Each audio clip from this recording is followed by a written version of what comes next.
Hey y'all, welcome to session 3, How Does the World See Me? We have two big learning objectives today. The first is I can apply concepts such as stereotypes, assumptions, prejudice, and discrimination. These are big words.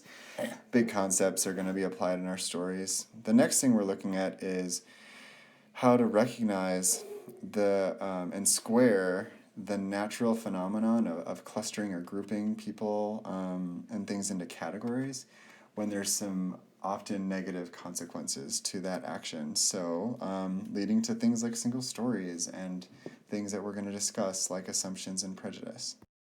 So, we have three essential questions today. First is, what is identity? Next is, what makes each of us who we are? So basically, put another way, is it's like, how is our identity like formed? And then lastly, in what ways do single stories impact our own identities, how we view others, and the choices we make? So put another way, that one is like, how do like the way people see us, how does that impact our own identity? Today's lesson is super simple. We're going to do an Edpuzzle lesson where we look through that vocab and apply it. We're going to type out some examples of stereotype and prejudice and assumption. We're going to go over what is an identity map, and then you're going to, typo here, sorry, not identify mapping, identity mapping. You're going to make your own identity map in a Jamboard. So on Classroom, you'll see there's like a template, a super simple template I've pushed out for you. You're going to make a 2-page identity map right there. All right, like I said in the first slide, we have some key vocab we're going to go over here: stereotype, assumption, prejudice, and discrimination. So first of all, stereotype is a widely held but fixed and oversimplified image or idea of a particular type of person or thing. So the key things here is fixed means it's like not changeable. It's static. It's not going to change. And oversimplified is kind of a big way to say we're like boiling someone down to one or two characteristics that we see instead of seeing that person as a whole complex being. All right, so I often hesitate to discuss stereotypes too deeply with students because the more we talk about stereotypes, kind of the more fuel we add to the fire, when in reality, they're very often untrue, and they can quite often be hurtful to people. So I just want to go over this really quickly. But we see stereotypes all around us every single day. They can be made around anyone's appearance, around something like their age, something like their religion, their sex or their gender. They can also be made around, let's see, race is a huge one. Your nationality. I mean, they go on and on and on. So for example, if we take a really simple one like age, right?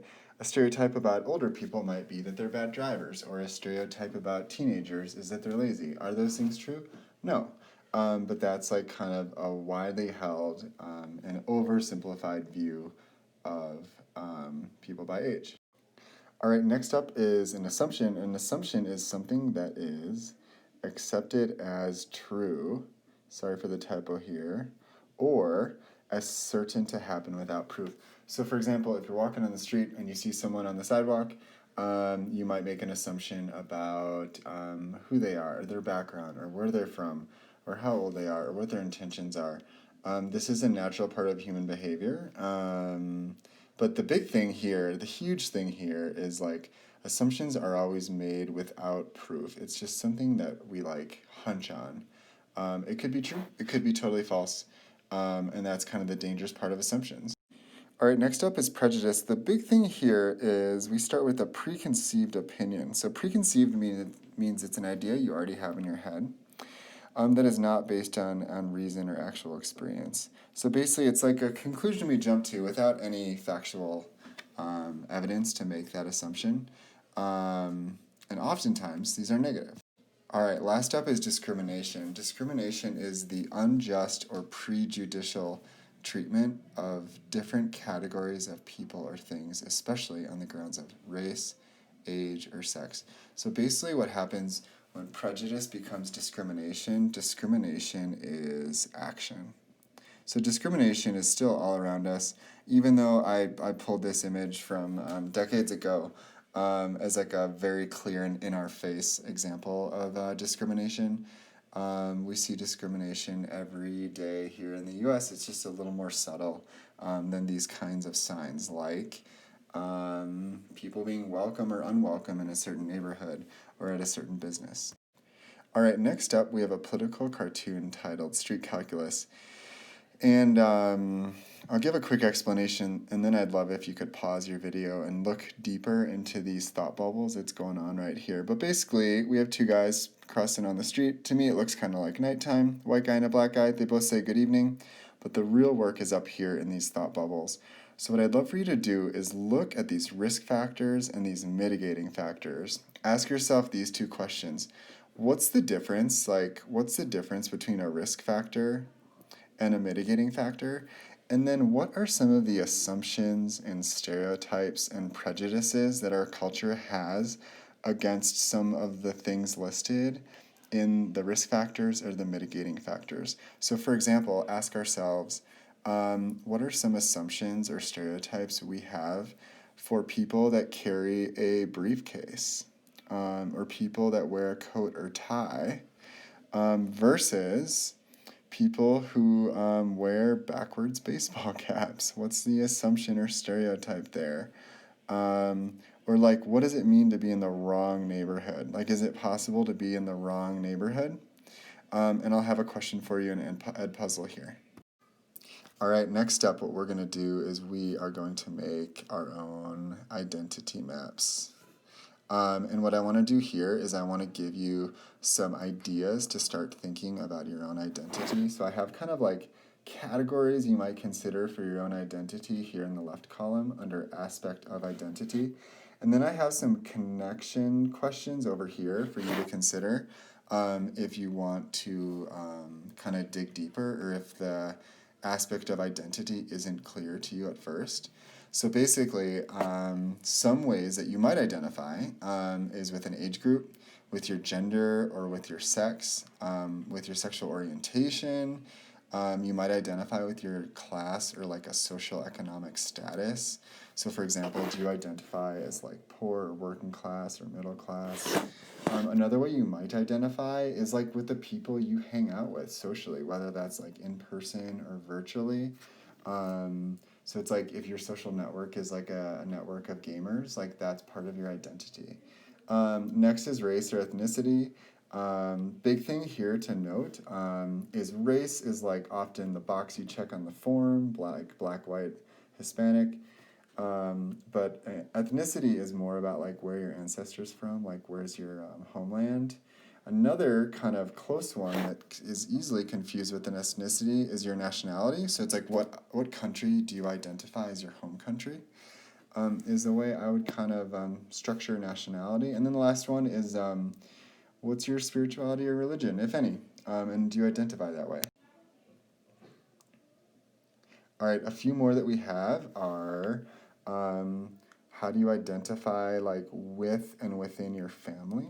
Who do you consider to be your family? Another way you might identify is what roles do you have in life? Like, who are you to other people? Friendships is kind of a connection to that one. Another way you might identify is with your abilities or with your disabilities. It could be a physical or a learning ability or disability. Another way you might identify is like with romantic relationships, like who are you connected to? A big one, in my opinion, is hobbies and interests, just like what do you do with your time? And then the last one is your job. You might identify with your job, like personally. I identify as a teacher. That's a really big part of my life and what I do, and I care about that. But other people don't. If you just have like a job, you just clock in and clock out, and it's not super important to you, you might not identify with your job, and that's okay.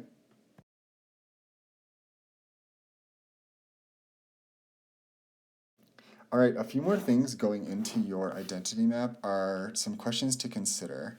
Some of our identity is consistent over our life. It doesn't change. Whereas other things are very changeable when we gain skills or like when we progress through life in different roles. So you might want to think about what kinds of identities are fixed in your life and what are changeable. Another question to consider is which aspects of your identity feel central to who you are, no matter what, and which ones kind of feel like less important and more kind of like background or like depending on the situation. Another question is some identities are labels that others have put on us, whereas others we have chosen for ourselves. And that's a big distinction that we'll see on the Jamboard. You'll actually have two different identity maps. One is like the first one is identities that you've chosen. The second one is identities that like other people have put on you. And then the last thing to consider is some parts of our identity are visible to everyone. Like, for example, if you look at me, I look like a white guy. Like, that's pretty clear. Whereas other parts of my identity are totally invisible to the outsider. Unless you really know me, you wouldn't know these other parts of my identity. So for yourself, think about what parts of your identity are kind of like on display and which ones are not. All right, so here's just a few quick examples of identity maps. You're going to be doing this on Jamboard, so you can really do this however you want. There's absolutely no rules to this. But sometimes, like this one for Stephanie, your name's always going to go in the middle. Sometimes it's just a bunch of branches of like all the things that you are. So Stephanie's female, American, not entirely American. She's a survivor, a daughter, a granddaughter, an immigrant. She's all these things, whereas Owen over here kind of has like categories. And then outside of the categories for Owen, they have kind of characteristics, which is kind of a cool feature of that identity chart. So if you want to do that, great. This colorful one is kind of a cool strategy too. It's concentric circles, and in the center, it's like the core or like the most important parts of that person's identity. Then the next are like the chosen parts. And then on the outside are the given parts, like kind of the unchangeable parts of this person's identity. So if you want to do something like that, or even just color code your sticky notes and make like a key in the corner for Jamboard, that'd be another really cool and creative way to create your own identity chart. Here's just a few more examples of how you might do it. Like this is similar to Owen's, where there's like you have like kind of a main branch, and then off of that branch you might have multiple things. So for example, if I'm like looking over here, my family would be really big. Like my role in my family, I'm a son, I'm a father, I'm a husband, I'm all these things. Or you might have like lots of branches from your like heritage or your ethnicity. So this is another structural way that you can build out your own identity chart. But again, no rules. Do it how you want to do it. So Scott and I did a class last year where we did identity charts, and this is Scott. So if you want to pause on this, Scott did his almost the opposite. If you look at like his circle, these are the things that like he can't change. Like he's a white guy of like European descent. He's lower middle class. He's a man and he's like his age is his age. Whereas the things on the outside for him were things that he has chosen for himself. So take a look at Scott's if you want. If you want to kind of model yours off of his, that'd be cool. Here's the way I did mine. I did mine similar to the branches, where there's like kind of elements of my personality, and then off of those branches, I have different kind of details. All right, and the last thing is if you want to bring it home, here is my contact info. Get with me if you're stuck, if you have any questions.